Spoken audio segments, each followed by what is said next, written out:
जो मैं अभी आपको घटना बताने वाला हूँ ना, उसमें लड़के के शरीर में 4 आत्मा घुसी थी। हर चीज श्रापित बनाई जा सकती है। तो उसके 67 बार एग्जॉर्सिज्म हुआ। शैतान ने या डीमन ने उस लड़की का ऐसा हाल किया कि किसी ने सोचा नहीं होगा। वो मतलब शांत नहीं हो रहा था। खा जाऊंगा, मार डालूंगा, ले जाऊंगा तुम लोगों को, तुम लोगों से बहुत बड़ी गलती हो गई है। रात को 2:30 बजे वो बच्चा दीवार पर उल्टा चढ़ने लग गया, छत पे चला गया। जैसे मूवीज में दिखाते हैं ना, इंडिया में भी वैम्पायर्स होते हैं। एक्चुअली में हाँ, ये इंसानों को ही इतना पागल बना देगा कि ये आपस में ही एक दूसरे को मार डालेंगे, ये खुद ही भूख से मर जाएंगे, ज़ोंबी बन जाएंगे। इवन एक घटना तो मैंने ऐसी देखी थी जहाँ मैंने एक बूढ़ी औरत को अपनी आंखों के सामने पजेस होते देखा था। बहुत डरावना एक्सपीरियंस था वो मेरी लाइफ का, मैं बयान नहीं कर सकता। क्या वैम्पायर्स एग्जिस्ट करते हैं? क्या ज़ॉम्बीज़ हमारी दुनिया खत्म करने वाले हैं? क्या एक पेंटिंग में भी भूत हो सकता है? ऐसे ही सवालों का माइंड बेंडिंग जवाब देने आ रहे हैं इंडिया के one of the top horror creators Gaurav Katare. तो चलिए स्टार्ट करते हैं। हॉरर कॉन प्रेजेंट्स आंखों देखी, powered by fusion fly and my पहाड़ी दुकान।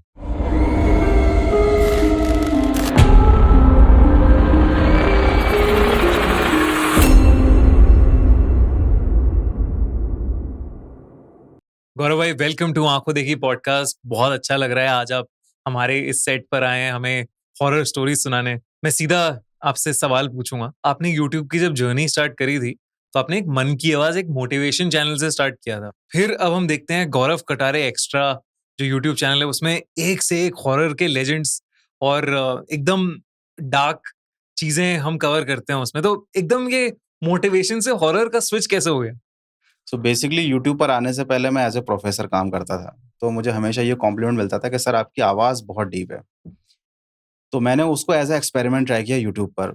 मुझे लगा कि स्टूडेंट्स को मोटिवेशन चाहिए होगा और मैं जॉब भी करता था, तो मैंने एक वॉइस ओवर वाला चैनल स्टार्ट किया जहाँ पर मैं फेस शो नहीं करता था।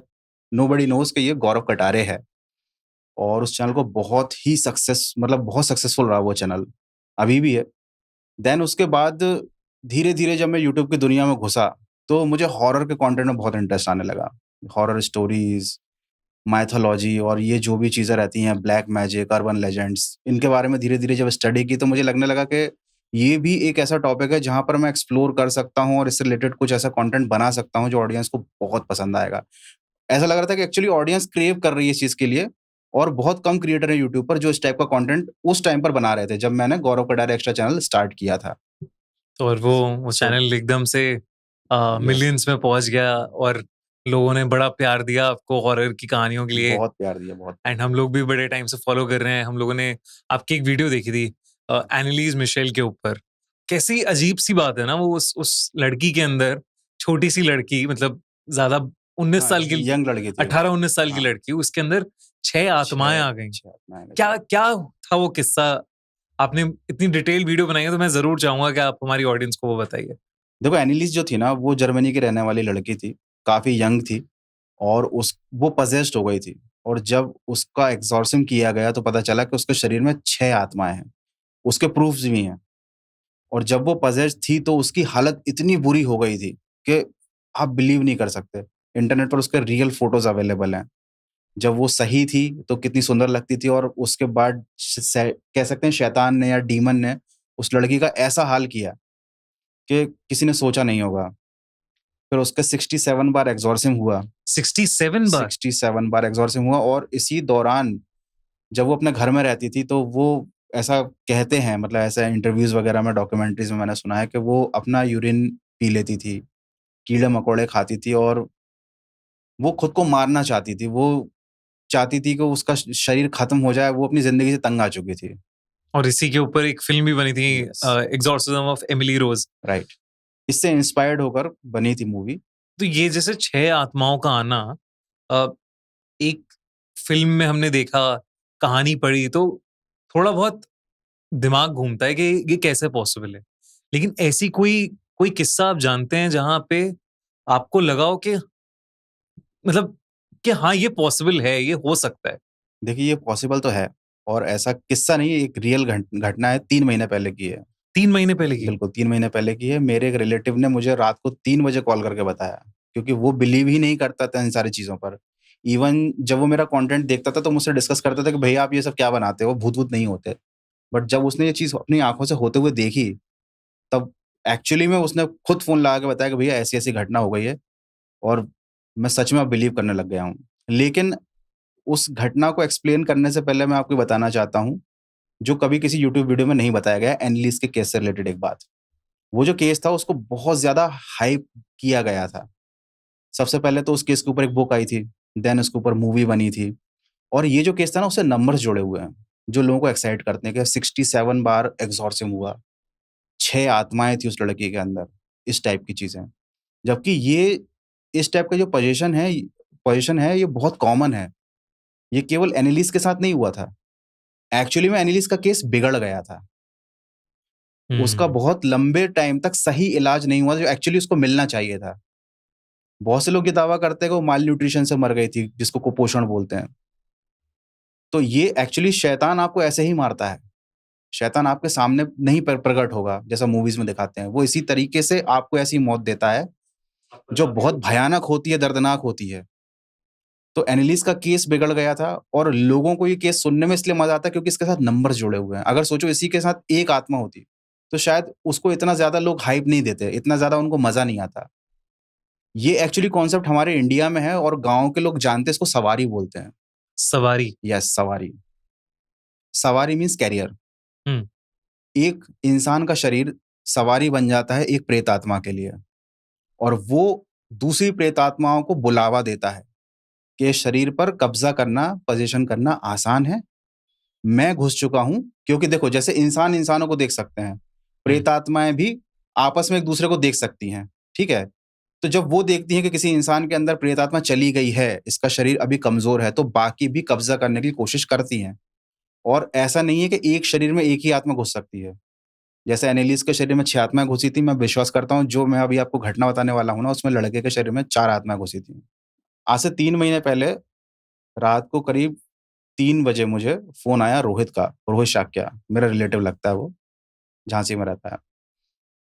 उसने मुझसे बोलना चालू किया कि भैया मेरे दोस्त के शरीर में आत्मा घुस गई है, ऐसा हो गया, वैसा हो गया। तो मुझे लगा शायद ये कुछ प्रैंक कर रहा है, मज़ाक कर रहा है। तो मैंने हाँ, उससे कि बोला ये कि यार वही वही है ना, ये आपका यस, रिलेटिव जो नॉन बिलीवर था। यस, ये नॉन बिलीवर था। ये बिल्कुल विश्वास नहीं करता था। इवन इसको मेरा कंटेंट देखना भी पसंद नहीं था। तो मुझे एकदम से यकीन नहीं आया कि यार ये बंदा जो इस टाइप की बातों पर कभी बिलीव नहीं करता था, ये फ़ोन लाकर बोल रहा है कि मेरे दोस्त के शरीर में आत्मा घुस गई है। रात को 3 साढ़े 3 का टाइम था पता नहीं। बहुत देर हो मतलब बहुत लेट हो गया था। फिर फाइनली फिर मैंने सुबह उसको कॉल बैक किया तो उसने मुझे पूरी घटना बताई, पूरी डिटेल में बताई। मैं आपको बताता हूँ 5 दोस्त थे। रोहित, नवीन और बाकी 3 दोस्त और थे और ये सब लोग पार्टी कर रहे थे। इनमें से किसी एक फ्रेंड का बर्थडे था। तो पार्टी करते-करते उनको हो गई देर मतलब 12 साढ़े 12 बज गए और बॉयज़ की पार्टी थी, जैसी जनरली होती है वही था। तो 12 बजे होने के बाद इन लोगों ने सोचा कि घर तो जाएँगे नहीं अभी क्योंकि पेरेंट्स डाँट लगाएँगे। ये सब लोग जॉब करते हैं बट फिर भी थोड़ा-सा रहता है कि भाई घर जाऊँगा, पेरेंट्स डाँट लगाएँगे, थोड़ा और घूमते-फिरते मस्ती करते हैं, चलेंगे। तो इनका एक फार्म लैंड है, शहर से थोड़ा-सा दूर बाहर। तो वहाँ पर फार्म हाउस अभी बना नहीं है, केवल बाउंड्री वॉल इन लोगों ने उठा रखी। तो ये जनरली वहाँ दिन में जाते थे। तो इन्होंने सोचा चलो वहाँ चलते हैं, वहीं वॉल पर बैठेंगे, मस्ती करेंगे और फिर चलेंगे 1 आध घंटे में। 3 बाइक्स थी, 5 लोग थे। ये सब वहाँ पहुँच गए और इन्होंने 1 घंटे वहाँ मस्ती करी। इन्होंने उस चीज़ पर ध्यान नहीं दिया कि उस फार्म हाउस पर जाने के 2 रास्ते थे। एक रास्ते में थोड़े-से खड्डे थे, तो इन लोगों ने एक अच्छा रास्ता चूज़ किया। नई सड़क बनी थी, लेकिन वो रास्ता श्मशान घाट से लगा हुआ था, श्मशान से होते हुए जाता था। और ये लोग चूँकि इन सब बातों पर विश्वास करते ही नहीं थे, तो ये लोग आराम से चले गए और पार्टी की कर रखी थी, तो मौज-मस्ती भी कर रहे थे, हँसते-हँसाते। तो जो नवीन था, वो रास्ते में रुका था और उसने सड़क के किनारे पेशाब की थी। ये सारी बातें मैं आपको शुरुआत में बता रहा हूँ, बट इन सब चीज़ों को उन्होंने बाद में रिकॉग्नाइज़ किया था, जब इनके साथ घटनाएँ घटने लगी हुँ। थी। अभी तक तो इन्हें ध्यान ही नहीं दिया था कि चल क्या रहा है। 1 घंटे उन्होंने मस्ती करी, रात को 1:30 बज गए करीब। इन लोगों ने ऑब्ज़र्व किया कि नवीन कुछ नहीं बोल रहा, नवीन चुपचाप बैठा हुआ है, बिल्कुल पार्टिसिपेट नहीं कर रहा, ये लोग इधर-उधर की दुनियादारी की बातें कर रहे थे। बट रोहित ने ऑब्ज़र्व किया कि यार ये चुपचाप नहीं बैठा है, ये कुछ आवाज़ें निकाल रहा है। कुछ अजीब-सी गुर्राने की, एक अजीब-सी आवाज़ थी। मैंने पूछा भी उससे कि किस टाइप की आवाज़ थी? अ, कुछ एक्सप्लेन करो, तो उसने बोला मैं समझा नहीं सकता आपको। ऐसा लग रहा था कि वो अपने मुँह से आवाज़ नहीं निकाल रहा वो। बस हुँ। आवाज़ आ रही थी और बहुत अजीब-सी आवाज़ थी। जैसे पेट से निकल रही हो या हाँ, कहीं से अजीब-सी आवाज़ जैसे टाइप। अंदर से कुछ भारी-सी आवाज़ आ रही हो। तो इन लोगों ने शुरू में तो मज़े लिए उसके कि क्या हो गया, है ना? चलो इसको घर छोड़ देते हैं। लेकिन फिर इनको लगा कि यार शायद लगता है तबीयत बिगड़ गई है। तो इन लोगों ने उससे पूछा कि भाई क्या इश्यू है? तो उसने बोला कि नहीं, नहीं कुछ नहीं, सब नॉर्मल है। उन्होंने बोला चलो घर चलते हैं। अब सबसे पहला टास्क इन लोगों का था नवीन को उसके घर पर ड्रॉप कर देना। ये लोग जा रहे थे, 3 बाइक्स थी। इन लोगों ने नवीन को पीछे बैठा लिया था। केंद्रीय विद्यालय करके एक जगह है, उसके सामने का रास्ता बहुत सुनसान पड़ता है और वहीं से करीब 100 मीटर की दूरी पर रोहित का ऑफिस भी था। वहां पर जाकर जिस बाइक पर नवीन था वो बाइक बंद हो गई। अब इन लोगों ने नई बाइक खरीदी थी, 2 R15 ली थी, नई ब्रांड न्यू, मुझे मालूम है। ठीक है, तो एक R15 इनकी बंद हो गई, उसकी नंबर प्लेट भी नहीं आई थी। बिल्कुल चकाचक गाड़ी थी, पेट्रोल फुल था उसमें, कोई इशू नहीं था। इन लोगों का होगा, लगा होगा कुछ नई गाड़ी है, हो गया होगा कुछ इशू। तो इन लोगों ने क्या किया, नवीन को दूसरी गाड़ी पर बैठाला और उसके पीछे भी एक बंदे को बैठा दिया।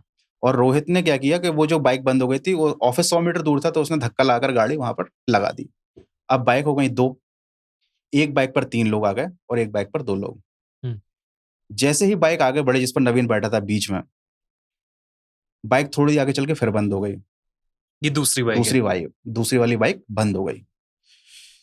अब इन लोगों को लगा कि यार ऐसे कैसे हो सकता है। इन लोगों ने बहुत कोशिश की, गाड़ी चालू कर ली, क्योंकि अब एक बाइक पे तो 5 लोग जा नहीं सकते थे।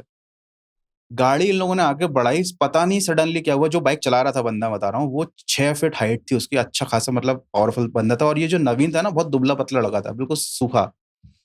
बाइक एकदम से इनकी स्किड हो गई, जैसे किसी ने आगे का पहिया चक्का रोक दिया हो। स्किड हो गई, गिर गए, तीनों को पैरों में चोट आ गई। अब ये लोग बहुत परेशान कि भाई क्या चल क्या रहा है, मतलब थोड़ा-थोड़ा इनको माइंड में क्लिक होने लग गया था कि ये नॉर्मल नहीं है, ये हमारे साथ बैड लक चल रहा है, कुछ इस टाइप का सोच रहे थे लोग। भूत-वूत वाली बात अभी इनके दिमाग में नहीं आई थी। उसके बाद उन लोगों ने गाड़ी आगे बढ़ाई और इन लोगों ने सोचा कि अब नवीन के घर नहीं जाते हैं, क्योंकि इसकी हालत लग रही है थोड़ी-सी ज़्यादा खराब। उसकी आँखें बिल्कुल लाल हो चुकी थी, इन लोगों को लगा शायद से इसकी तबीयत बिगड़ने वाली है। तो जो एक और लड़का था, उसका घर बिल्कुल पास में था। उसके घर ये लोग लेकर जा रहे थे 2 बाइक्स पे। बाइक कब चालू थी, तीनों के घुटने छिल चुके थे, जो बाइक चला रहे थे। अब वहाँ पर घर के मोड़ पर एक हनुमान मंदिर था, बहुत छोटा-सा मंदिर, जिस पर किसी का ध्यान भी नहीं आता था, लेकिन वो बहुत प्राचीन था। अच्छा। ये लोग जैसे ही वहाँ पर टर्न किए, तो जो अपना नवीन था, वो गाड़ी से कूद गया। कूद गया बाइक से, हाँ, चलती बाइक से कूद गया। हाँ, वो मंदिर क्रॉस नहीं किया उसने, वो वहीं रुक गया और ज़मीन पे जैसे ही उसके पैर पड़े, ये लोग बताते हैं कि वो कुछ और ही बन गया।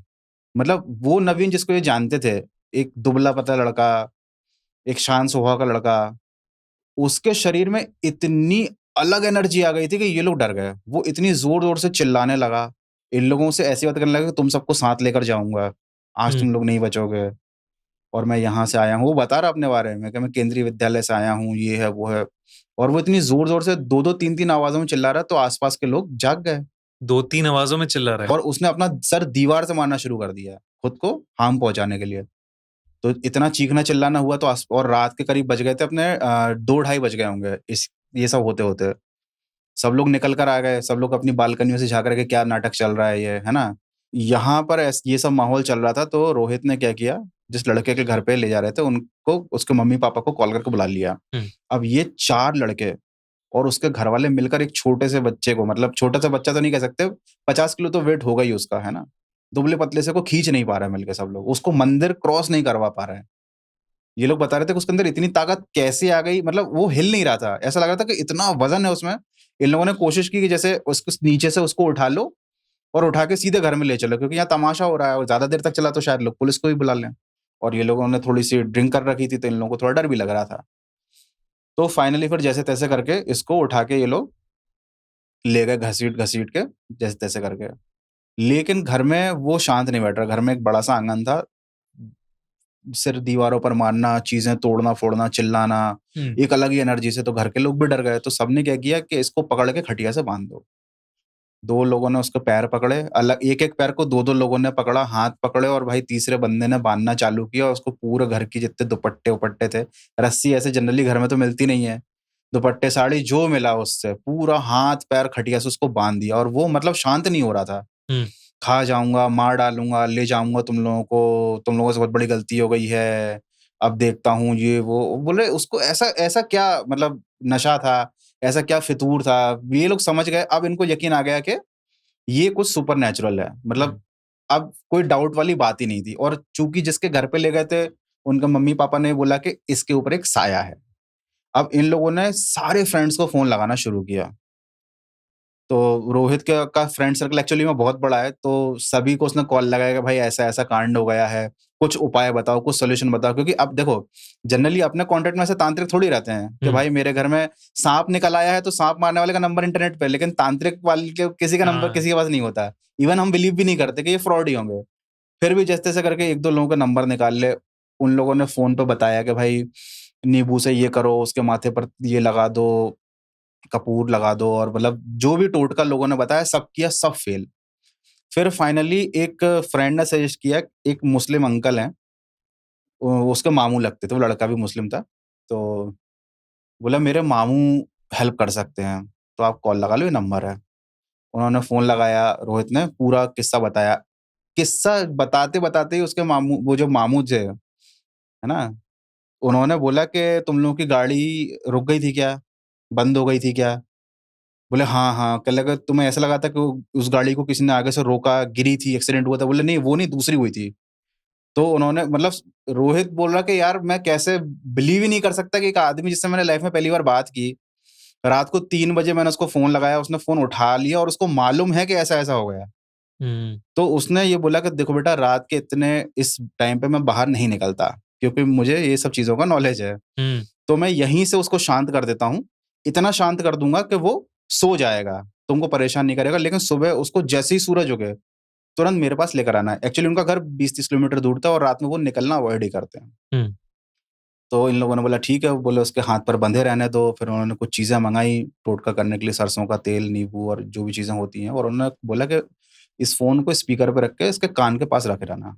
मैं जो बोलूँगा इसके कान में आवाज़ जानी चाहिए। अब वो तो फड़फड़ा रहा था, पूरी ताकत लगा रहा था, 2-3 लोगों ने तो खटिया पकड़ के रखी थी कि ऐसा ना हो कि छूट जाए गलती हाँ। से। तो जैसे ही उन्होंने कुछ बोलना चालू किया अपना उसमें, तो वो धीरे-धीरे शांत हो गया। शांत हो गया, शांत हो गया, सो गया। अब इन लोगों को समझ में आ गया कि भाई मतलब सामने वाले व्यक्ति ने ओवर द फ़ोन पे कॉल के दौरान उस व्यक्ति को शांत कर दिया। उसको पता चल गया कि भाई ऐसी-ऐसी घटना हो सकती है। तो इनने पूछा कि क्या हुआ? तो उन्होंने बताया कि ये तुम्हारा जो दोस्त है, ये बन गया सवारी। इससे हुँ। कुछ मिस्टेक हो गई है।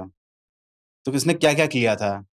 किसी पेड़ के नीचे इसने मूता था, या कुछ कुछ बोले इसने रास्ते में बाथरूम तो की थी, लेकिन अब पेड़ के नीचे की या नहीं थी, वो तो थोड़ी कौन ध्यान ध्यान देता है कि हुँ। भाई दोस्त कहाँ जाकर क्या कर रहा है? हाँ। अंधेरा था, सब मस्ती कर रहे थे। बोले वहाँ से एक आत्मा चिपकी? बोले हाँ, क्योंकि उसके बाद वो प्लॉट की जो बाउंड्री वॉल थी, उसपे बैठ के गुर्रा रहा था। बोले उसके बाद वो जिस रास्ते से तुम चलते हुए आए, हाँ। उस रास्ते पे जितनी आत्माएँ थी, हाँ। उनको वो बुलावा देता गया। एक केंद्रीय विद्यालय से चढ़ी होगी। बोले हाँ, वो बोल रहा था कि मैं केंद्रीय विद्यालय से आया हूँ, हाँ। अब नहीं छोड़ूँगा। बोले ऐसे करते-करते जो-जो तुम्हारे साथ इंसिडेंट होता गया, एक गाड़ी खराब, दूसरी गाड़ी खराब, मंदिर के दर, आत्माएँ चिपकती गईं, इसके शरीर में 4 आत्माएँ हैं। हुँ। तो अभी इसको बाँध कर रखो और सावधान रहना, खोलना मत, चाहे ये कितना ही रोए, चाहे कितना ही समझाए करे भैया मैं ठीक हो गया हूँ, वो सब धोखा है जब तक सूरज ना हो जाए। हुँ। तो भाई ये सब लोग रात में बैठे रहे, घेर के बैठे जागते रहे रहे, उसे। हाँ। लाइट-वाइट जला के, और वो सोता रहा। आधे घंटे बाद इन सबकी नींद लग गई और वो जाग गया, अरे बाप रे! और उसने फिर तांडव शुरू कर दिया कि बेवकूफ़ बना रहे थे मुझे, तुम क्या मुझे रोक लोगे? अब इन लोगों की फिर से हालत लुफ़-लुफ़ होने लगी। उन्होंने तुरंत फिर फ़ोन लगाया कि अंकल ऐसी-ऐसी बात हो गई है। उन्होंने फिर सेम वही चीज़ करी, उन्होंने बोला कि वो करेगा, तुम डरो मत, फ़ोन को रख दो स्पीकर पे। उन्होंने फिर उसको शांत कर दिया। अब ये सब होते-होते बज गए थे सुबह के 4:30, हुँ। और मतलब आधे 1 घंटे का टाइम और था, सोते-सोते उसके निकल गया और सूरज निकल आया। उन्होंने तुरंत फ़ोन लगाया खुद से कि अब ये कुछ नहीं कर पाएगा, अब मैं आ रहा हूँ। हुँ।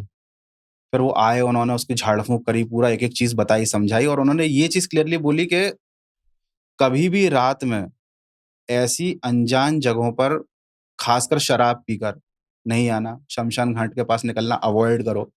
और अगर जाते भी हो तो एटलीस्ट अपने भगवान का नाम, खुदा का नाम, कुछ भी एक अच्छी चीज़ याद करते चलो। अब तुम इस तरीके से मौज-मस्ती कर रहे हो, और अकेले भूतों को जो होता है, ये जो बुरी आत्माएँ होती हैं ना, इनको ये हँसना, चीखना, चिल्लाना, ये सब चीज़ें इनको डिस्टर्ब करती है। इनको लगता है कि हम इतनी तकलीफ़ें सह रहे हैं और ये मस्ती कर रहे हैं। इवन अपने यहाँ कहावत भी है, जनरली लोगों के यहाँ बोला जाता है, आजकल के मॉडर्न घरों में तो नहीं बोलते, कि ज़्यादा ज़ोर-ज़ोर से नहीं हँसना चाहिए। हुँ। ऐसा हमारे यहाँ बोलते हैं कि मतलब जैसे नि बहुत ज़्यादा जश्न मना रहे हैं, हँस रहे हैं, ठहाके मार-मार के, चीख-चीख के, तो घर के बूढ़े बुजुर्ग आके बोलते हैं कि ज़्यादा ज़ोर-ज़ोर से नहीं हँसो। हुँ, वो यही रहता है कि कहीं न कहीं कुछ ऐसी चीज़ें हैं जो आपको देख रही हैं, आपको वो नहीं दिख रही, लेकिन आपके कुछ एक्ट से कहीं वो आप पर क्रोधित हो गई हुँ, या कहीं उन्हें मौका मिल गया आपके शरीर पर कब्ज़ा करने का, तो फिर वो पूरा बदला निकाल लेंगी। वो आपकी लाइफ़ को जहन्नुम बना देंगी। अब हुँ। एनालिस के साथ एक्चुअली में क्या हुआ था हमको नहीं मालूम। कभी कोई ये नहीं बताता कि एक्चुअली में उसको वो 6 आत्माओं ने पजेस क्यों किया था? हाँ, और उसने हाँ, क्या काम किया था? उससे क्या मिस्टेक हुई थी? क्योंकि प्रॉपर उसका ट्रीटमेंट हुआ ही नहीं उस वे में, है ना? कम से कम 5 साल तक तो उसको एक अलग बीमारी का इलाज चलता रहा था, हुँ, राइट? तो ये जो केस है, ये 3 महीने पहले हुआ था, है ना? और ये एक्चुअली ये सिमिलर टू एनालिस केस ही है, क्योंकि बिल्कुल। उसके शरीर में 6 आत्माएँ थी, इस लड़के के शरीर में 4 आत्माएँ थी। बट ये चूँकि इंडिया में था तो सही हो गया, हाँ, है ना? ये अभी उन लोगों के साथ ही काम करता है, स्टाफ में ही है ना? बट ये सब लोग अब कभी रात को 11:30 के बाद निकलते नहीं है निकलते बाहर। नहीं और उस प्लॉट पे तो जाते ही नहीं हैं। दिन में ही जाएँगे जब भी जाना है। और हिम्मत ही नहीं होगी हिम्मत ही अब नहीं होगी। तो ऐसा किस्सा हो गया है जो बिल्कुल। इंसान पागल हो गया है बिल्कुल और वो देख रहे हैं कि चिल्ला रहा है, अलग-अलग आवाज़ें निकाल रहा है और एक रैंडम इंसान जो उसका मामू होता है, वो उन्हें सब कुछ बता रहा है कि आपके साथ ये हुआ है। कह रहे हैं, हाँ, हुआ है। ये तो कमाल की बात है मतलब। देखो पहले मैं भी इन सारी बातों पर विश्वास नहीं करता था, लेकिन लाइफ ने मुझे भी कुछ ऐसे मोमेंट्स दिखाए, कुछ घटनाएँ मेरे साथ भी ऐसी हुई, जिनके बाद मैं भी विश्वास करने लग गया। मतलब मैं पूरे एक सिरे से नकारता नहीं था इन चीज़ों को, कभी इनका मज़ाक नहीं उड़ाता था, लेकिन अब मैं बिलीव करता हूँ। मुझसे अगर कोई पूछता है ना कि आप बिलीव करते हो इन चीज़ों पर, तो मैं खुलकर बोल सकता हूँ कि हाँ, मैं पर्सनली बिलीव करता हूँ। इवन एक घटना तो मैंने ऐसी देखी थी जहाँ मैंने एक बूढ़ी औरत को अपनी आँखों के सामने पजेस होते देखा था एंड इट वाज़ लाइक बहुत डरावना एक्सपीरियंस था वो मेरी लाइफ का। मतलब मैं सच में बयान नहीं कर सकता। वो मोमेंट ऐसा था। क्या देखा था आपने? ये एक्चुअली आज से करीब 10 साल पहले की घटना है। जब मैं जॉब करता था तो मैं उत्तराखंड में एक जगह है सिडकुल इंडस्ट्रियल एरिया है। वहाँ पर गया था एक इंडस्ट्री विज़िट करने के लिए। वो पूरा इंडस्ट्रियल एरिया है तो जिसमें एक कलीग के साथ गया था। तो उस इंडस्ट्रियल एरिया से जस्ट पहले उसकी नानी का घर पड़ता था। तो उसने बोला कि अपन एक रात पहले यहाँ रुकते हैं, मैं नानी से मिल लूँगा और घर में सब गेट टुगेदर हो जाएगा और सुबह अपन विज़िट लिए निकल लेंगे। मैंने कहा ठीक है भाई। तो उनका जो घर था वो बहुत ही खूबसूरत जगह पर था। मतलब जस्ट पूरी दूर-दूर तक खेत और उनके आम के बागीचे, अमरूद के बागीचे, बीच में एक घर। घर के ऊपर एक बहुत बड़ा पीपल पीपल का पेड़ था, आई डोंट नो ध्यान भी नहीं दिया मैंने। वो तो बाद में सोचता हूँ कि क्यों ध्यान नहीं दिया मैंने। बहुत खूबसूरत जगह थी, ट्रैक्टर-वैक्टर हम लोगों ने आम तोड़ के खाया, सब किया, सब बढ़िया चल रहा था।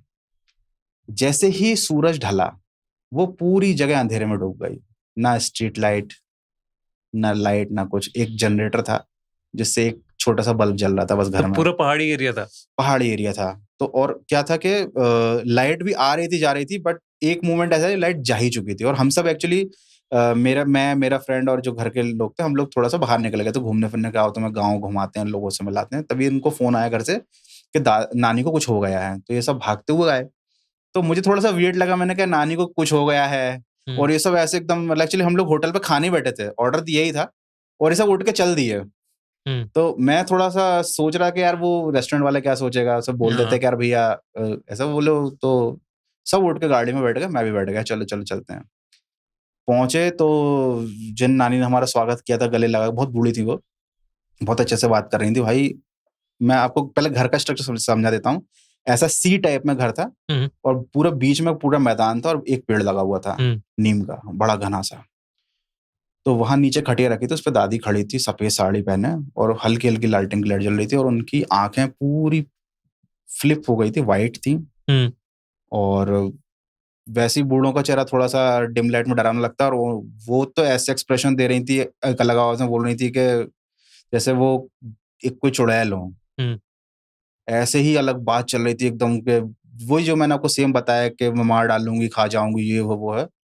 और उनके घरवाले बहुत ज़्यादा कैज़ुअल थे उस टाइम में, क्योंकि उनका कहना ये था कि ये सब तो चलता रहता है।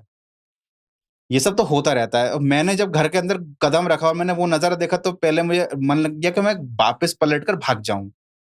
तो मैंने देखा कि दूर-दूर तक कुछ नहीं है, अंधेरा ही अंधेरा है। जाने का रास्ता तक नहीं दिख रहा था, सड़क ही नहीं थी, हुँ, कच्ची पगडंडी, कहाँ जाओगे? तो मैंने कहा मैं गेट पर ही खड़ा रहता हूँ।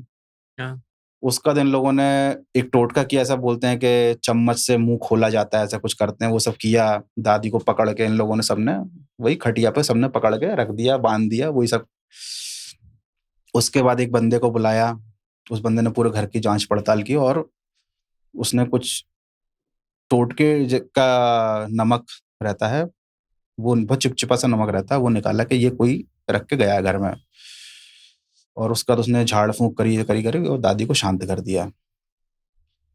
अब भाई लाइट तो आ नहीं रही थी, दादी खटिया पर सो गईं। उस घर के ऊपर पेड़ लगा हुआ था। अब बताऊँ, जब क्या होता है कि हमारे यहाँ जब स्ट्रीट लाइट्स वगैरह जलती तो आसमान बहुत अंधकार इस टाइप से दिखता है। लेकिन जब पूरी तरह अंधेरा होता है ना, तब हमारी आँखें ऐसी एडजस्ट हो जाती है कि हमें आसमान में उजाला दिखने लगता है रात में। तो मुझे आसमान में उजाला दिख रहा था क्योंकि मैं इतने टाइम से अंधेरे में ही था, 2-3 घंटे हो गए थे। तो आसमान ब्राइट था, चाँद की रोशनी थी और मकान के ऊपर इतना बड़ा सूखा पीपल या बरगद का पेड़ था और उस पर कौवे ही कौवे बैठे हुए थे। और ये मैंने रियलाइज़ नहीं किया था कि उस पेड़ पर जो मैं देख रहा हूँ वो पत्ते नहीं है एक्चुअली में, वो कौवे हैं। मैं छत पर गया, थोड़ा रिलैक्स होने के लिए। मैंने कहा थोड़ा यहाँ साँस ले लेते हैं खुल के, कि नीचे तो बहुत गड़बड़ माहौल चल रहा है। और मेरे हाथ से मेरा एक स्टील का गिलास से पानी पिया था, वो गिरा। वो गिरा तो एकदम से बहुत तेज़ आवाज़ आई, फट, फट, फट, फट करके। तो पहले तो मेरा कलेजा गले में आ गया कि ये क्या है? और फिर मैं देखा आसमान में कौवे ही कौवे उड़ रहे हैं। भाई साहब, चीख निकल गई। मैंने कहा यार ये क्या है? नीचे हाँ, नीचे ये चल रहा है और ऊपर पेड़ था और पेड़ बढ़िया घना पेड़ था। पता चला वो पेड़ घना नहीं था, वो तो सूखा था। और जो घनापन दिख रहा था वो कौवे बैठे हुए थे उस पर। इतने कौवे लाइफ में किसी ने देखे नहीं होंगे और वो उड़ गए। ऐसे ही एकदम। हाँ, मेबी ऐसे ही बैट्स थे। हो सकता है वो कौवे ना हो, बैट्स भी हों, कुछ चिड़िया भी हों। But that moment was very scary. मतलब ऐसा मूवी का सीन चल रहा हो कोई। मैं भागकर नीचे आया। दादी का मामला सेट हो चुका था। ये लोग बहुत कैजुअल थे कि हाँ, ये गाँव में झाड़-फूँक और जादू-टोना तो जो चलता होता रहता है। रहता है। हाँ, वहाँ पे तो आपकी हालत बुला खराब हो लेंगे रही है। किसी पुजारी को, नो इश्यू। अब उन्होंने क्या किया कि मेरे को हॉरर स्टोरी तो खत्म हो चुकी है, अब कॉमेडी स्टोरी चालू होने वाली है। बोले कि आप लोग सो जाइए कमरे में। तो हम इस कमरे में सोया, सामने वाला कमरा है और डबल बेड था और उसमें एक पोस्टर लगा था रानी मुखर्जी का, दुल्हन के रूप में। पहले बहुत चलते थे पोस्टर। मैंने ध्यान नहीं दिया। अब वो लोहे का दरवाज़ा था, मैं बिस्तर पे अंदर की साइड लेट गया भाई, दीवार से सट के, और इस साइड मेरा दोस्त सोएगा, मैं तो बीच में सोऊँगा, मैं कोने में नहीं आऊँगा। गेट फिर बंद हो जाए, बार-बार गेट बंद हो जाए, अपने आप गेट बंद हो जाए, तो भाभी आके बोलती है कि अरे वो पत्थर लगा देती हूँ मैं। फिर उन्होंने बोला एक काम करना, तुम लोग सुबह तक बेड से मत उतरना। मैं इस बिस्तर को बाँध देती हूँ, इससे क्या होगा कि कोई होगा भी अगर, तो वो बेड पे नहीं आएगा। अरे मैंने कहा यार, ये तो बॉर्डर पे आप बॉर्डर पे उन्होंने होगे। लाल रंग के धागे से बिस्तर के चारों पायों को बाँध दिया। बोले अब सुबह ही, मतलब किसी को जाना है वॉशरूम तो करके आ जाओ। मैंने कहा मेरे को नहीं जाना। मुझे नहीं ही जाना, क्या पता बाथरूम में कोई पकड़ ले भाई। उसके बाद हम लेट गए, लाइट थी नहीं। मैं ऊपर देख रहा हूँ, रानी मुखर्जी का पोस्टर मुझे दिख रहा है, लग रहा है वो मुझे ही देख रही है। शी वाज़ लाइक ऐसे कि दुल्हन की तरह। और जैसा अभी गेम चल रहा है कमला, हॉरर गेम। कमला हॉरर गेम। तो वो उस टाइम की कमला थी भाई, रानी मुखर्जी। वो ऐसे देख रही मुझे, बिल्कुल आँखों में आँखें डाल के। मैंने कहा शिट, मैं देखने नहीं हूँ उस साइड, इस साइड करवट करता हूँ। और मैं सो गया। फिर कब सुबह हुई, फिर सुबह सारा फिर सेम वही खुशहाली का माहौल, जैसे कल रात को कुछ हुआ ही ना हो। मैंने पेड़ों को देखा, पेड़, मैंने कहा बहुत डरा है इस पेड़ ने। अरे रुको, रुको और रुको थोड़ा-सा। मैंने कहा नहीं, और नहीं। हम अभी जाएँगे। बोला अरे खाना-वाना खा के जाओ, लस्सी-वस्सी पी के जाओ, पराठे बनाए भाभी ने। मैंने कहा अरे ठीक है खा लेते हैं, बट मैंने कहा भाई सावन दोस्त है मेरा। मैंने कहा अब चलते हैं भाई, बहुत हो गया आज का। बहुत हो गया।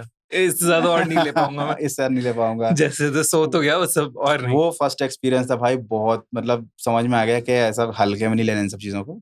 सीरियसली लो, और लगे तो थोड़ा-सा मामले को सुलझा लो। ऐसा नहीं कि अरे होता ही नहीं है।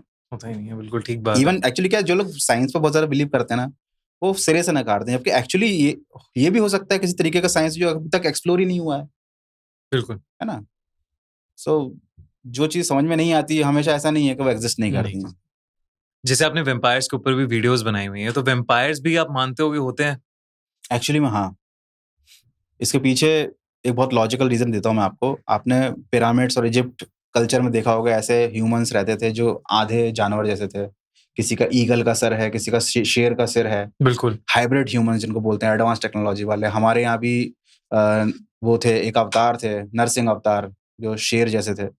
तो जब ये सारी चीजें पॉसिबल है ना, इवन हमारे देवता भी थे जो गणेश जी भी हैं, तो ऐसा क्यों पॉसिबल नहीं है कि एक चमगादड़ के गुण और एक इंसान के गुण मिक्स हुए हों एक जमाने में, जब इस टाइप के की सभ्यताएं, इस टाइप के लोग थे, एग्जिस्ट करते थे, है ना। कुछ लोग हवा में उड़ सकते थे, है ना, कुछ लोग पानी में रह सकते थे। तो ऐसा भी हो सकता है, पॉसिबल है 100%। आज के समय में बहुत सारी प्रजातियां एक्सटिंक्ट हो गई हैं, तो इसका मतलब ये नहीं था कि वो पहले एग्जिस्ट नहीं करती थी, है ना। अब वैम्पायर जो है कल्चर, वो उसको इतना मॉडर्नाइज कर दिया गया है हॉलीवुड के द्वारा कि आप वैम्पायर का मतलब यही इमेजिन करते हो कि पेल वाइट स्किन है, स्मार्ट सा लड़का है। जिन लोगों ने न्यू मून और इक्लिप्स ये सारी मूवीज देखी हैं, वो वैम्पायर ड्रैकुला। मतलब यही समझते हैं। हाँ, ड्रैकुला के 2 दांत हैं और हाँ। रात में बस लड़कियों का ही खून चूस रहा है वो। हाँ। सो ये तो मॉडर्नाइजेशन हो गया उसका, एक कैपिटलाइजेशन। एक्चुअली में अगर आप बहुत सारे भारतीय मंदिरों में जाओगे, तो आपको कुछ ऐसे स्क्रिप्चर्स दिखेंगे, कुछ ऐसी मूर्तें दिखेंगी जो एक्चुअली में प्राचीन काल के वैम्पायरों के ही हैं, बट आप उन्हें पहचान नहीं सकते। जिनको राक्षस बोलते हैं, इनके दांत ऐसे-ऐसे निकले रहते थे, है ना? वो एक्चुअली में उस टाइम के वैम्पायर थे। बट हम अलग-अलग समझते हैं कि वैम्पायर विदेश में ही होते हैं और इंडिया में नहीं होते हैं, ऐसा नहीं है। तो इंडिया में भी वैम्पायर्स होते हैं? यस, इंडिया में भी वैम्पायर होते थे। जैसे अभी वर्ल्ड में आप कहीं पर भी जाओ, तो आप कहीं से किसी वैम्पायर को पकड़ कर नहीं ला सकते। आपके पास केवल लोक कथाएं ही हैं, अर्बन लेजेंड्स ही हैं, है ना? तो सिमिलरली इंडिया में भी प्राचीन काल के ग्रंथों में और सभ्यताओं में इन सब चीजों का जिक्र है, बस शब्द बदल गए हैं, नाम बदल गया है। लेकिन पहले अपन वैम्पायर की बात करते हैं। ठीक है। ठीक है। बेसिकली एक बहुत इंटरेस्टिंग केस है। वैम्पायर के नाम पर फॉरेन कंट्रीज में और यूरोप में एक टाइम पर बहुत किलिंग्स हुई हैं, विचेस के नाम पर और वैम्पायर्स के नाम पर। किसी को भी अगर निपटाना हो, तो उसके बारे में अफवाह फैला दो कि भाई ये विच है, विचक्राफ्ट करती है, काला जादू करती है, तो गाँव के लोग उसे पत्थर मार-मार कर खत्म कर देंगे। ठीक है? एक ऐसा केस आया था, 80s का था, 1892 का था, यूएस का। एक केस था, एक लड़के का जिसका नाम था मर्सी ब्राउन। उसके घर में सब लोग मर गए। उसकी माँ, उसकी बड़ी बहन और उसका एक भाई। ये तीनों मर गए किसी बीमारी से, और फिर फाइनली इसकी भी डेथ हो गई। जब इन सबको दफना दिया गया, तो बचे घर में इसके पिता और इसका एक छोटा भाई एडवर्ड। लेकिन एडवर्ड की तबीयत भी बिगड़ने लगी। तो गाँव के लोगों ने बोला एडवर्ड के फादर से कि तुम्हारे घर पर कोई श्राप लगा है। तुम्हारा ही कोई घरवाला है जो मरने के बाद भी बाकी लोगों को मार रहा है ना? और तुम्हारे बेटे को भी वो मार रहा है, वो वैम्पायर टाइप से कुछ है। अब वैम्पायर के लोगों ने क्या इमेज बनाई थी कि मरने के बाद ये लोग दफनाते थे। कब्र से रात को निकलेगा, जो भी मरा हुआ इंसान है, अपने ही घर में से किसी का खून पिएगा और वापस आकर कब्र में सो जाएगा। तो इसी अफ़वाह के चलते सारे गाँव वालों ने वो एडवर्ड फैमिली की 3 जो कब्रें थी वो खोद दी। तो उसकी माँ की लाश सड़ी निकली, उसकी बहन या भाई की लाश सड़ी सड़ी निकली, लेकिन वो जो लड़की थी, मर्सी, उसकी लाश एकदम वेल प्रिज़र्व्ड कंडीशन में थी। 2 महीने पहले दफनाई गई लाश बिल्कुल भी नहीं सड़ी। ये देखकर सभी गाँव वालों का शक पक्का हो गया कि हो ना हो यही वैम्पायर है और इसी की वजह से इसका भाई बीमार है। तो उन्होंने उसकी लाश को जब काटा, तो उसमें से ताज़ा खून निकला। फिर उसके बाद गाँव वालों ने उसकी बॉडी को डिसमेंटल किया और वह पूरा खत्म कर दिया और उसका हार्ट निकाल कर बाहर लाकर सबके सामने, गाँव वालों ने सबने सबके सामने बीच में रखकर जला दिया उसके हार्ट को। और उसकी जो राख थी, ये सच्ची घटना बता रहा हूँ, उसकी राख को उसके भाई को दवाई में मिलाकर पिलाया कि ये रिचुअल है, इससे वैम्पायर का जो श्राप है तुम पर खत्म हो जाएगा। ये बहुत फेमस केस है, लेकिन इसके पीछे कैच ये है कि ये ऐश खिलाने के बाद भी उसका भाई नहीं बचा। क्योंकि हो सकता है इनके घर में कोई बीमारी ऐसी हो, क्योंकि उस टाइम पर इतना मेडिकल साइंस डेवलप नहीं था। इनको नहीं मालूम कि किस तरीके की बीमारी से पीड़ित है इनका पूरा परिवार, और फाइनली उसका भाई भी मर गया। दूसरी बात ये थी कि लोग बोलते हैं कि उसकी लाश 2 महीने तक कब्र के अंदर रही थी, वेल प्रिजर्व्ड थी। तो एक्चुअली में उसके पीछे लॉजिक एक ये भी है कि जब उसकी मौत हुई थी तब बिल्कुल सर्दियों का महीना चल रहा था। स्टार्ट ही हुआ था विंटर्स, और वहाँ पर बर्फ गिर रही थी जब उसकी लाश को दफनाया गया। तो 2 महीने तक वो एक तरीके से आइस चैम्बर में ही रखी थी, क्योंकि धरती का टेम्परेचर भी काफ़ी कम हो गया था। तो ये एक रीज़न हो सकता है। बट ये जो केस है, इसको सबसे इंटरेस्टिंग केस माना जाता है वैम्पायर्स के पूरे उसमें आप देख लो। सबसे कम उम्र की एक ऐसी वैम्पायर लड़की जो मरने के बाद भी 2 महीने तक अपने भाई का खून चूसती रही, क्योंकि उसका भाई बिल्कुल सफ़ेद हो गया था। ऐसा लग रहा था कि कोई शायद उसका ब्लड चूस रहा है, उसके शरीर में बिल्कुल ब्लड बचा ही नहीं था और ब्लड की कमी से ही उसके भाई की मौत हुई थी। अब इसको आप चाहो तो साइंटिफिक तरीके से देखो, तो रीज़न कुछ और दिखेगा, लेकिन अगर आप उसको वैम्पायर वाले नज़रिए से देखते हो, हुँ। तो आपको एक वैम्पायर नज़र आएगा। लेकिन इसका मतलब ये नहीं है कि वैम्पायर एग्ज़िस्ट ही नहीं करते थे। हमारी भारतीय प्राचीन कथाओं में, इवन तमिल लोक कथाओं में भी ज़िक्र है वैम्पायर्स का, बस ये वर्ड वो लोग यूज़ नहीं करते थे। क्या क्या यूज़ करते थे? कुछ और बुलाते थे? पेय और पेम किलर, नर और मादा, ये 2 टाइप के होते थे। जैसे वैम्पायर्स में तो फीमेल वैम्पायर, मेल वैम्पायर, यहाँ पर होते थे पेय, नर। पेय मतलब पीना, ये नर केवल खून पीते थे। हुँ। ये बॉडी का मांस नहीं खाते थे ज़ॉम्बीज़ की तरह। और पेम किलर जो थी, है ना? वो मादाएँ थी, वो खून नहीं पीती थी, वो सूखी हुई जो लाश रहती है, उसको पूरा कच्चा खा जाती थी। और प्राचीन काल के लोग इनको पालते थे। पालने का मतलब ये है, उनको बंदी बनाकर रखते थे, उनको यूज़ करते थे युद्ध में। इन्हें दुश्मन की सेनाओं पर छोड़ दिया जाता था, ताकि दुश्मन की सेनाओं के सैनिकों को मारकर उनका खून पी जाएँ। और जब इनके यहाँ जब युद्ध खत्म होता था, इतनी सारी लाशें होती थीं, तो उन लाशों के मांस और खून पर ये सारे जितने पेय और पेम किलर होते थे, ये पलते थे। ये जायंट्स थे, जायंट्स वाले जो वैम्पायर जो होते हैं, हुँ। युद्ध में यूज़ किए जाते हैं। ये लोक कथाएँ हमारे भारत में भी हैं, लेकिन ये इतनी प्रचलित नहीं है क्योंकि ना इन पर मूवीज़ बनती हैं, ना कोई इनके बारे में बात करता है। इवन आई एम श्योर आपके और मेरे दोनों का कंटेंट देखने वाले लोग हॉरर ज़ोन से ही होंगे, लेकिन पेय और पेम किलर के बारे में 90% लोगों ने सुना भी नहीं होगा। हुँ। बिल्कुल, मैंने भी कभी नहीं सुना था। आपने मुझे बताया तो तो पहली ये बार है मैं अपना भारतीय प्राचीन वैम्पायर जो हुँ। एग्ज़िस्ट करते थे, और इनकी मूर्तियाँ भी हैं।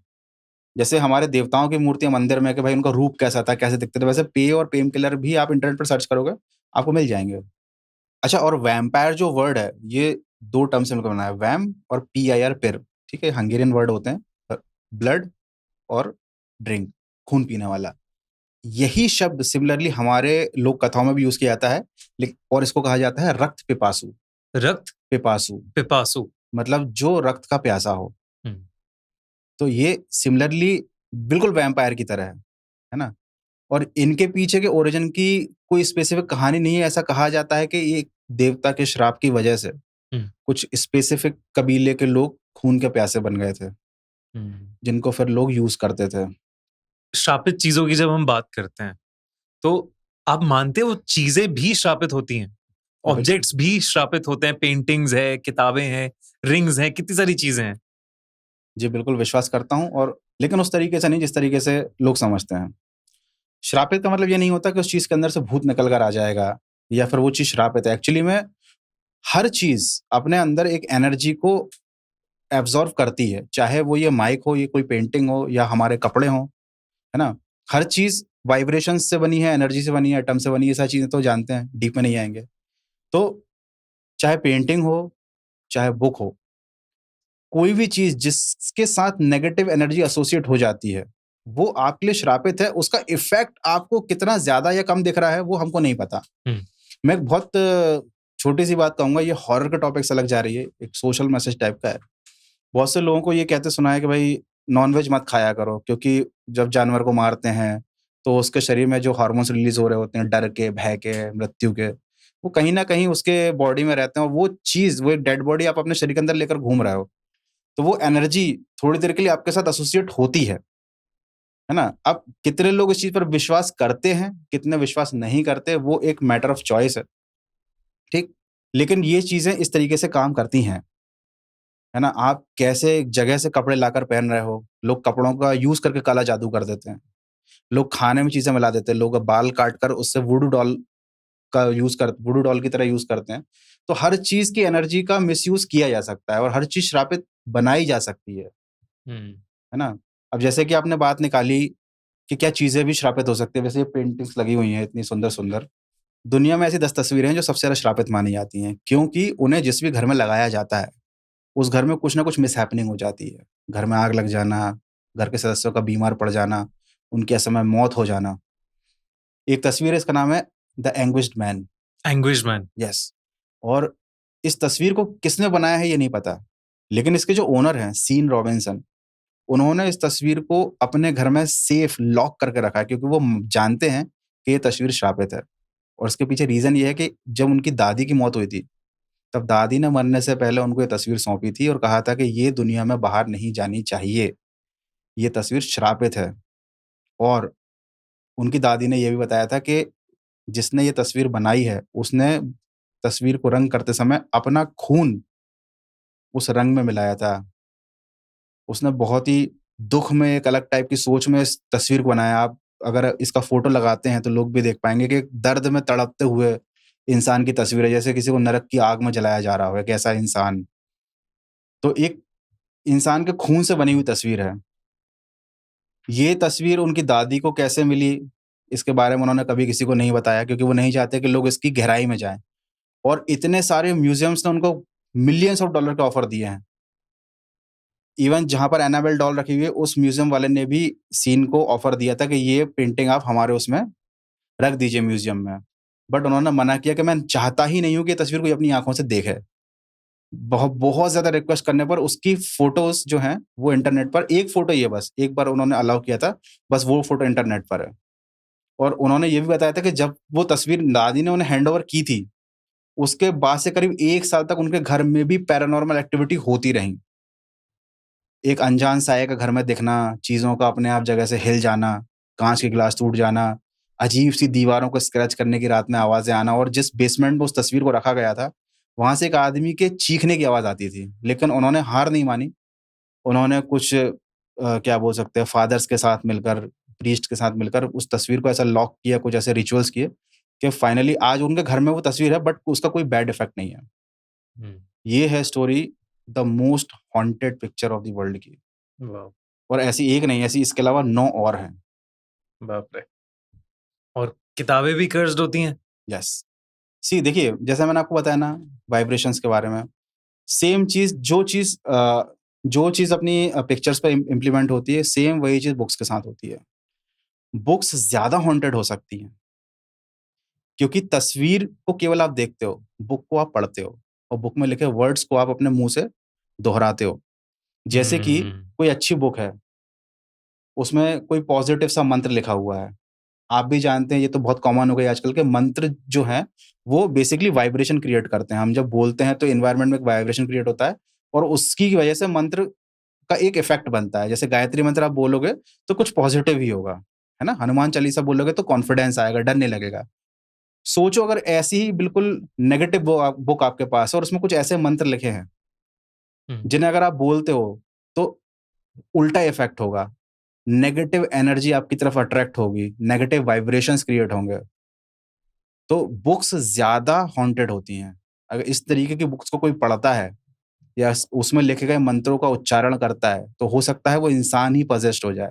बिल्कुल ठीक बात है, नेगेटिव एनर्जी जहाँ-जहाँ मतलब अगर आप उस चीज़ को रिपीट करोगे, ये मैंने कभी सोचा नहीं था इस तरीके से कि अगर कोई किताब कर्स्ड है या किताब में कुछ नेगेटिव चीज़ें लिखी हैं, मंत्रास लिखे हैं और उसको हम पढ़ते हुए रिपीट कर रहे हैं, तो वो कैसे आपको आपके जीवन में नेगेटिव एनर्जी बना सकती है। तो हाँ, ये कमाल की बात है अगर सोचो तो। ये तो चलिए छोटे-छोटे रोज़मर्रा के ऑब्जेक्ट्स हैं, लेकिन हमने सुना है पूरे-पूरे घर श्रापित हो जाते हैं, पूरे-पूरे घर कर्स्ड हो जाते हैं, हॉन्टेड हो जाते हैं, तो ऐसा कोई किस्सा आपको पता है? आप तो घर की बात कर रहे हैं, कभी-कभी पूरे अपार्टमेंट्स, पूरे का पूरा हॉस्पिटल हॉन्टेड हो जाता है, केवल एक घटना की वजह से। किसी की सुसाइड, किसी की मौत। एक केस है लतवा फैमिली का। ये घटना है 2011 यूएस में हुई थी। एक सिंगल मदर थी, 3 बच्चे थे उनके और उन्होंने उनकी थोड़ी फाइनेंशियल कंडीशन अच्छी नहीं थी, तो उन्होंने एक पुराना घर खरीदा था, रहने के लिए। घर की हिस्ट्री क्लीन थी, कोई इश्यू नहीं था, लेकिन उन्हें घर में अच्छा नहीं लगता था। उनको लगता था कि यार कुछ अजीब-सा ही लग रहा है। जैसे मैंने बोला नेगेटिव एनर्जी, मन नहीं लगना। 1 साल के अंदर उनके साथ बहुत ही अजीब-अजीब पैरानॉर्मल घटनाएँ होने लगीं, जो बहुत ही कॉमन थी। जैसे कि आवाज़ें आना, रात में पानी की बूँद टपकने की आवाज़ आना, किसी के 2 लोगों के आपस में बात करने की आवाज़ आना। ये सारी चीज़ें लतुआ ने जो मेन घर की हेड थीं, अवॉइड की क्योंकि उनकी हालत ठीक नहीं थी फाइनेंशियली, तो उन्होंने सोचा घर मिल गया है सस्ते में, रहते हैं, ये सारी चीज़ें तो चलती रहेंगी। बट पानी सर के ऊपर तब चला गया जब इन आत्माओं ने जो उसके घर में थी, आत्माएँ कह सकते हैं या नेगेटिव एनर्जी, उसके बच्चों को अफ़ेक्ट करना शुरू कर दिया। उनके 3 बच्चे थे, एक रात को लतवा जब उठी तो 9 साल की उनकी जो बच्ची थी, वो हवा में लेविटेट कर रही थी और वो अपने अलग कमरे में सोती थी। जब आवाज़ आई कमरे में चीज़ों के फेंकने-वेंकने की, तो उसकी माँ गई देखने के लिए, लतवा नाम की जो माँ थी। उन्होंने देखा कि बच्ची हवा में लेविटेट कर रही है मतलब और हवा में उड़ रही है, हाँ, और वो बेहोश थी, होश में नहीं थी, अनकॉन्शियस थी। हाँ। अनकॉन्शियस थी। जैसे ही माँ आई तो वो तुरंत ज़मीन पर गिरी, तो उसके सिर में चोट लग गई। वो तुरंत लेकर उसे हॉस्पिटल भागी। ये घटना होने के बाद करीब 11 महीने हुए होंगे, सब कुछ ठीक-ठाक चल रहा था, तभी अचानक से उनके बेटे का बिहेवियर चेंज हो गया। वो 11 साल का था लड़का। कुछ अजीब-सा ही बिहेव करने लग गया, चुप-चुप रहने लगा, रात में पता नहीं किसी से बात करता था। तो लतवा को लगने लग गया कि अब मुझे घर छोड़ देना चाहिए, बट फाइनेंशियल कंडीशन अगेन। एक रात को उनके लड़के ने खून की उल्टियाँ शुरू करी। कुछ अजीब ही चीज़ खा ली थी उसने, शायद से चूहा खा लिया था या कोई कुछ चीज़ खा ली थी, नींद में था वो। तुरंत लेकर हॉस्पिटल गई उसको भाग के। अब सिंगल मदर थी, हेल्प करने वाला भी कोई नहीं था। मतलब घर में कुछ ना कुछ हो रहा था, बच्चे बहुत अजीब तरीके से बिहेव करने चीज़ें तो लगे ये थे। थी कि घर में कुछ ना कुछ हो रहा था। जब हॉस्पिटल में उस बच्चे को एडमिट किया गया, रात को 2:30 बजे वो बच्चा दीवार पर उल्टा चढ़ने लग गया, छत पे चला गया। मतलब ऐसे जैसे मूवीज़ में दिखाते हैं ना, हुँ, हुँ। वो सीन हुआ और वो नज़ारा पूरे हॉस्पिटल के स्टाफ ने देखा। मतलब अगर वो औरत झूठ बोल रही होती, उस प्रॉपर्टी को बदनाम करने के लिए कि सस्ते में मिल जाएगी या फिर कुछ भी रीज़न हो सकता है। लेकिन हॉस्पिटल में ये घटना होना कि 11 साल का बच्चा दीवार पर उल्टा चल गया और वो पूरे हॉस्पिटल के स्टाफ ने उस चीज़ को देखा। फिर उसके बाद पुलिस को बुलाया। पुलिस ने इन्वेस्टिगेट किया कि क्या चल रहा है ये। देन उसके बाद उस बच्चे का पूरा इलाज चला, है ना? उसको हॉस्पिटल में ही रखा गया, घर नहीं भेजा। फिर उसकी माँ ने बताया पुलिस वालों को कि हमारे घर में ऐसा-ऐसा हो रहा है। पहले तो पुलिस वालों ने यकीन नहीं किया। घर में जाकर जन इन्वेस्टिगेट किया। वो ईएमएफ मीटर लेकर ले जाते हैं ना, हुँ, पैरानॉर्मल हुँ, हुँ। इन्वेस्टिगेटर्स को बुलाया, तो पता चला कि एक्चुअली में घर में 200 आत्माएँ हैं। 200 आत्माएँ 200 हैं। आत्माएँ। एक्चुअली वो घर श्रापित नहीं था। वो घर काफ़ी समय से खाली पड़ा था और कुछ ऐसा हुआ, जो किसी को नहीं मालूम, कि आत्माएँ उसके अंदर आ तो जाती थीं, उस घर से बाहर नहीं निकल पाती थीं। उस घर में कुछ ऐसा था या उस जगह में, ज़मीन में कुछ ऐसा था। रीज़न क्या था किसी को नहीं मालूम, लेकिन आप सोचो, ये यूएस जिसको हम डेवलप्ड कंट्री बोलते हैं, जहाँ लोग इन सब चीज़ों को विश्वास नहीं करते, है ना? हमको इंडियंस को अंधविश्वासी बोलते हैं। वहाँ की गवर्नमेंट ने भी इस चीज़ को माना। लतवा फैमिली को एक नया घर गवर्नमेंट ने दिया रहने के लिए और उस घर को डिमोलिश करवा दिया 6 महीने के अंदर, जिस घर में 200 आत्माएँ थीं। वाह! जब गवर्नमेंट की अथॉरिटीज़ ये काम कर रही है इस चीज़ को समझकर, तो सोचो ये केस कितना ज़्यादा ऑथेंटिकेट होगा। पूरा घर श्रापित हो गया। कुछ ऐसी चीज़ होगी, कुछ ऐसी एनर्जी होगी या कुछ रीज़न होगा, गॉड नोज़, कि वहाँ पर ज आत्मा आती तो थी, लेकिन उस घर से जा नहीं पाती थी। अब आप ये भी कह सकते हैं कि उस घर को तोड़कर उन आत्माओं को फ्री कर दिया गया है। लेकिन आपको पता है क्या उसको रिकंस्ट्रक्ट किया गया कि नहीं किया गया? नहीं, उस जगह को रिकंस्ट्रक्ट किया ही नहीं गया, वो पूरी खाली है। बस तोड़ के तो खंडहर बन गई है। तोड़कर फ्लैट कर दिया गया कि यहाँ पर कुछ बनेगा ही नहीं। ये तो इस फैमिली का किस्सा, इस घर का किस्सा तो बहुत ही ऐसे हॉरिफाइंग चिलिंग था। था। हाँ, हाँ। इसके ऊपर तो मैं डेफ़िनेटली खूनी मंडी की एक एनिमेटेड स्टोरी बनाने वाला हूँ। एक टॉपिक जो मैंने बार-बार आपकी वीडियोज़ में रिपीटेडली देखा है, वो है ज़ॉम्बीज़। ज़ॉम्बीज़ से आप बड़े फ़ैसिनेटेड हो, मतलब बड़ी सारी वीडियोज़ आपने ज़ॉम्बीज़ के ऊपर बनाई हैं। तो ज़ॉम्बीज़ सच में होते हैं या ये बस एक गो गोआ गॉन जैसी फ़िल्मों की या हॉलीवुड की? फैंटेसी तो नहीं है कहीं, बस ऐसा हाँ, है। सिर्फ़ फैंटेसी तो नहीं है जो लोग एन्जॉय करते हैं। होते हैं, असली असली में होते हैं, या आपको लगता है ऐसे हम लोग सब बन जाएँगे, आगे ज़ॉम्बीज़ बनने वाले हैं? क्या लगता है आपको इस टॉपिक के बारे में? हम लोग ऐसे बन नहीं जाएँगे, हम लोगों को ऐसा बना दिया जाएगा, इंटेंशनली। देखिए, ज़ोंबी वायरस जैसा मूवीज़ में दिखाया जाता है, प्रलय तो वैसे ही आएगी एक दिन, लेकिन वो इंटेंशनली लाई जाएगी, क्योंकि आप खुद देखिए, दुनिया में सबसे ज़्यादा कीमती क्या है? जान? जान को बचाने के लिए रिसोर्सेज़, रिसोर्सेज़, हाँ, राइट? लैंड, पानी, पानी, हवा बिल्कुल। और खाना। जब पॉपुलेशन हद से ज़्यादा बढ़ जाएगी, तो ये जो यूज़लेस लोग हैं, जो गरीब लोग हैं, अमीरों की नज़र से बोल रहा हूँ मैं, ये जो बूढ़े लोग हैं, जो धरती पर बोझ हैं, जो कुछ इनके काम नहीं आ सकते, इनके स्लेव्स नहीं हैं, ये लोग रिसोर्सेज़ का यूज़ करते हुए अमीरों को देखेंगे कि ये ज़मीन का यूज़ कर रहे हैं, खेतियाँ कर रहे हैं, अनाज खा रहे हैं, पानी को गंदा कर रहे हैं, पानी यूज़ कर रहे हैं। लिमिटेड रिसोर्सेज़ पर अमीर अपना आधिपत्य जमाएगा, आज नहीं तो कल, ठीक है? ये दुनिया 2 हिस्सों में बँट जाएगी। अमीर बहुत ज़्यादा अमीर हो चुके होंगे और गरीब इंसान उनका स्लेव बन चुका होगा या उनके लिए यूज़लेस होगा। तब एक एक ऐसा तरीका ढूंढा जाएगा जो वर्ल्ड वाइड लेवल पर अनवांटेड ह्यूमंस को खत्म कर दे। और ये कोई बायो वेपन टाइप का नहीं होगा, इससे तबाही मच जाए या रिसोर्सेज खराब हो जाए। ये केवल इंसानों पर अटैक करेगा। ये इंसानों को ही इतना पागल बना देगा कि ये आपस में ही एक दूसरे को मार डालेंगे, ये खुद ही भूख से मर जाएंगे, ज़ोंबी बन जाएंगे। कुछ ऐसा तरीका निकाला जाएगा और ये लॉजिकली सही भी है। आप देखना, आज नहीं तो कल इस बारे में बात होगी। ज़ोंबी वायरस जैसे हम सोचते हैं कि एक लैब में बना वायरस था जो इंसानों में गलती से फैल गया। ज़रा आप खुद सोचिए, लैब में ऐसा वायरस बना ही क्यों? हम्म। ये चीज़ बनाई जा रही है, इस पर काम चल रहा है। जैसा कोरोना के टाइम में हुआ था, कोई किसी को बचा नहीं पाया था, सब अपने-अपने घरों में बंद थे। वैसा ही एक दौर आएगा जब रिसोर्सेज़ लिमिटेड होंगे और एक ऐसा बायो वेपन यूज़ किया जाएगा जो इंसानों का इस धरती से खात्मा कर देगा without polluting the earth. Hmm. Resources बचे रहेंगे केवल सिलेक्टेड लोगों के लिए। तो ये जैसे कौन लोग ये लेकर आएंगे, सीक्रेट सोसाइटीज जो हम बात करते हैं? देखिए, पूरी दुनिया की इंडस्ट्री को, पूरे पॉलिटिकल कल्चर को, हर चीज़ को ये लोग कंट्रोल कर रहे हैं। और ये हम लोग आम इंसान को तब तक ही पनपने दे रहे हैं जब तक कि हम इनके लिए खतरा नहीं है, जब तक हम इनके स्लेव हैं। इनकी बनाई मैट्रिक्स में जब तक हम गुलामों की तरह काम कर रहे हैं, हम बिज़ी हैं, इनके नौकर बने हुए हैं, पैसे के पीछे भाग रहे हैं, तब तक हम ज़िंदा हैं। जब तक इनके सिस्टम के अकॉर्डिंग चल रहे हैं। यस, जिस दिन आप कॉन्शियस बनोगे, या तो आप इनमें शामिल हो जाओगे या आप रास्ते से हटा दिए जाओगे। And that is the truth. System के अकॉर्डिंग चलते हैं जब तक बिल्कुल। है जान, है ना? और इस सब चीजों में नहीं पड़ते, इल्यूमिनाटी और सीक्रेट सोसाइटीज में पता नहीं क्या हो जाए, ज़ॉम्बी कब बन जाए। हम लोग तो एंजॉय करते हैं लाइफ, एंटरटेन बिल्कुल। करते हैं अपनी ऑडियंस को, और ऐसी कहानियों और वीडियोस के थ्रू एंजॉय हम भी करते हैं और ऑडियंस को भी कराते हैं। बिल्कुल। थैंक यू सो मच गौरव, आप आए और बहुत बहुत जेन्युइनली मैं दिल से बोल रहा हूँ, बहुत मजा आया आपकी कहानियों में। Story telling is amazing. और मैंने बीच में बोला भी आपको कि आवाज में एक रूटेडनेस है, एक हस्की वॉइस है जो बड़ा ऐसे दिल को थैंक सुकून भी देती है सुनते हुए। तो thank you so much for joining us. Thank you so much for inviting me on this show. 26 अक्टूबर को दिल्ली में हो रहा है फर्स्ट टाइम हॉरर कॉन, और जहां पर आपसे मिलूंगा, मैं दूंगा आपके सभी सवालों के जवाब। मिलकर करेंगे हम बहुत सारी मस्ती धमाल। टिकट्स लाइव हो चुके हैं, जल्दी से अपने टिकट ले लो और मिलते हैं हॉरर कॉन में। मुझे तो बहुत अच्छा लगा ये पॉडकास्ट।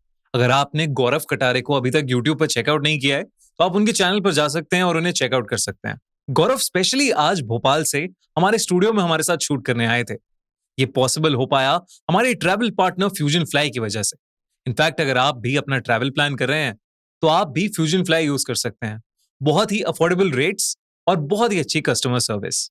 फ्यूजन फ्लाई की वेबसाइट और ऐप की लिंक डिस्क्रिप्शन में। दोस्तों, अगर आपको ये पॉडकास्ट सीरीज पसंद आ रही है तो हमारे चैनल खूनी मंडे को सब्सक्राइब करना मत भूलना, और मत भूलना कि 26 अक्टूबर को हम कर रहे हैं इंडिया का पहला हॉरर कॉन दिल्ली में। हॉरर कॉन की सारी डिटेल्स आपको पिन कमेंट की लिंक में मिल जाएंगी, तो जरूर चेकआउट करना।